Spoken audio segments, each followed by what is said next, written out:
It's Max Verstappen bringing the crowd to their feet. Antonelli back on the attack though, and he's got the inside line. Max Verstappen goes from first to third, and Russell and Lewis Hamilton make contact.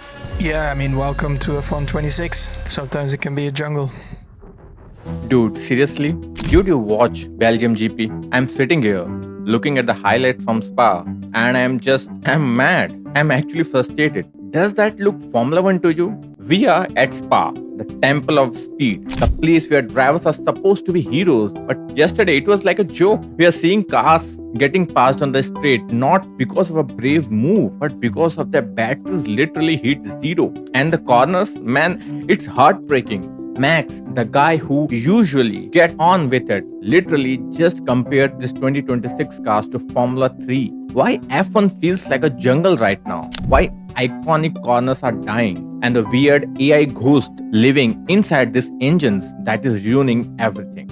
Let's get into post-race review of Spa. So, Max finished P3, which was a surprise from Red Bull because they thought they did struggle. But he wasn't celebrating. In the press, he basically called this energy management a jungle. On lap 1, Max overtook Kimi going into Eau Rouge.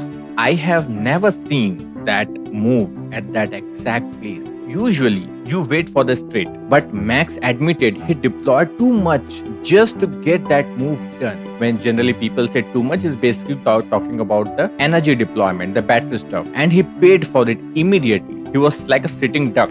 He basically told the media he was watching his mirrors and saw Charles, which he said a red rocket absolutely flying at him. He said he had to hold his line just to avoid what he called airplane shunt. I expect, of course, Kimi to come by, and then I look in my mirror and I just saw a red rocket coming. I was like, well, I'll just hold my line because if I move here, we're gonna have an airplane shunt. So, yeah. Can you imagine? These guys are terrified of massive crash because the electrical power is so unpredictable. It's not racing, it's survival. But here's the part that really hurt me as a fan. Let's talk about Pouhon. You know that double left-hander? Last year, you're watching that on the limit, 300 km per hour. Drivers holding their breath. It was a test of pure guts. But today, they are taking it flat at 280 km per hour. It's not even corner anymore. Lando and Oscar both said the same thing. It's just a little bend in a straight line now. Basically, the cars are so slow in the middle sector. In Sector 2, these Formula 1 cars are actually slower than Formula 2. The same thing has been said by Max. Just get into few numbers. F2 engines has 620 horsepower. F1 engine on its own produces around 540 to 550 horsepower. When the battery runs out, which it does constantly at Spa, you are basically driving a car that's down on par compared to the Formula 2 or Formula 3 car. It's embarrassing. Why are we losing speed in the places that make Spa special? This is the part that sounds like a science fiction. Have you noticed how one car will flying but their teammate in the exact same car is struggling? We saw that with Lando and Oscar in the qualifying and George and Kimi in the race. McLaren boss Andrea Stella dropped this bombshell. These power units are basically like a self-learning AI. They gather data every lap and try to anticipate which and when the driver wants power. But it's also sensitive that if the driver has a tiny vibration of the foot, and it is quoted by Andrea, this analogy of vibration of the foot, that maybe they hit a bump or just flinch, the computer gets confused. It basically starts to think like, oh, the lap has changed, and it completely messes up the energy equation and the deployment, and that completely reset the deployment for the rest of the lap. Think about George. He went from 3rd to 6th in seconds on the opening lap. He was on the radio screaming that he has slower than the F2 car because his battery was at 0%. He has no power. He did not do anything wrong. His car just misbehaved, and obviously, things happened with the Lewis, and Lewis got penalty, and I don't know whose fault is this, but at the end of the day, the crash between Lewis and George happened because of the energy deployment. George was literally on the verge of tears after the race because he felt so helpless. You have to wonder who approved this. Carlos Sainz is calling for a proper review of the simulation from 2022 and 2023 because the reality is a mess in the real world.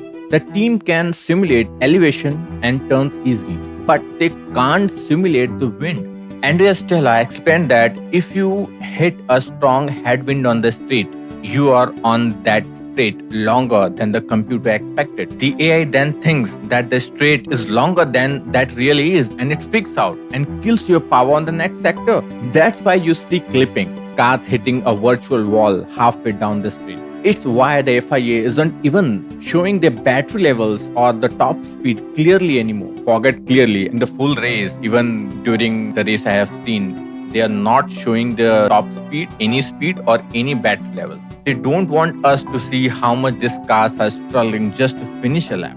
And man, look at the drama it caused. George was so desperate because his battery was dead that he tried a crazy move on Lewis just to stay in that fight.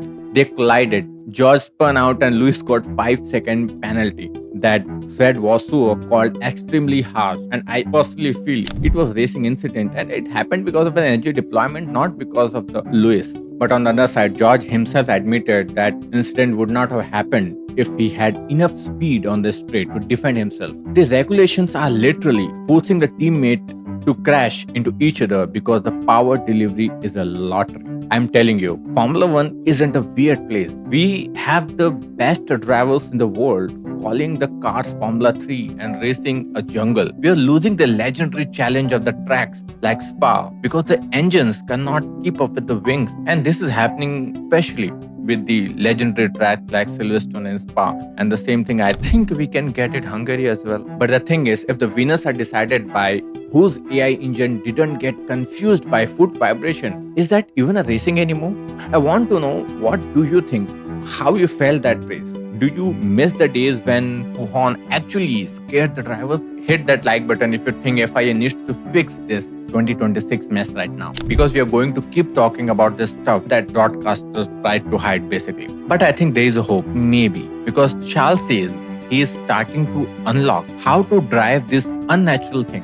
But even he admits he's just driving around the problems. But until they fix the clipping and give these cars actual power in the corner, we are stuck with this. As we head into Hungary, the batteries might be okay because the straights are short, but the ghost in the machines is still there, waiting for the next high-speed track to turn our heroes into passengers.